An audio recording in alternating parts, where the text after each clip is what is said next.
You're showing grace that might not have ever been shown to you by any human except the Almighty God. And yet you're showing that grace. You're ministering in what you do.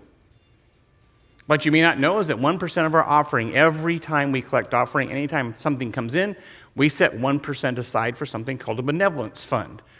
And we help people who are in legitimately difficult positions. We keep gas cards on hand for those who have emergencies where they're traveling and they need gas. We have a food pantry upstairs that many of you stock out of your generosity that we give to people. We have a family that comes right now that we deliver food to them out by the curb because they have 3 kids. 3 kids? 4 kids? 4 kids? 4 kids, 4 little ones. So that mom doesn't have to get out of the car and gather all the kids together and come inside. Because of your generosity, we do that.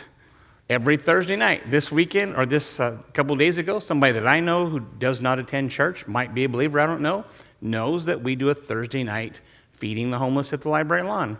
Handed me a bag full of soap and toothbrushes and cups and everything else, and she goes, it came from hotel rooms, but I'm thinking you can use it in the Thursday night ministry. And I was like, okay. Because we do what we do. We try to continue to be generous with others. We try to continue. Some days, ask Chad what we do overseas. It's ridiculous. When Alice is back here the next time, ask Alice what she does. It's insane. Serving and loving on others, that's what we do. In the meantime, we mix the gospel in there with it because we're sneaky that way. If you're in youth ministry, we just go, come have pizza. And for the price of pizza, you get the gospel on top. It's a smoking deal. Verse 8, your example or your next blank, third blank. Sometimes cheerful giving is preceded by planning to be generous, which is what Paul is encouraging the Corinthians to do. He's writing them a letter in advance and saying, okay, you have been generous, you have been encouraging. Don't forget, keep planning. I'm sending guys to help you remember. Keep planning. And that's how many of us end up not giving to the church or to others because we don't plan for it. We plan for a car payment, we plan for a house payment, we plan for a vacation, and we set the money aside for those, and we budget for those, but we don't budget for being generous. And that's what we have to do. You want to not be a grumpy giver? Because I think the opposite of a cheerful giver is a grumpy giver. If you don't want to be a grumpy giver, then plan.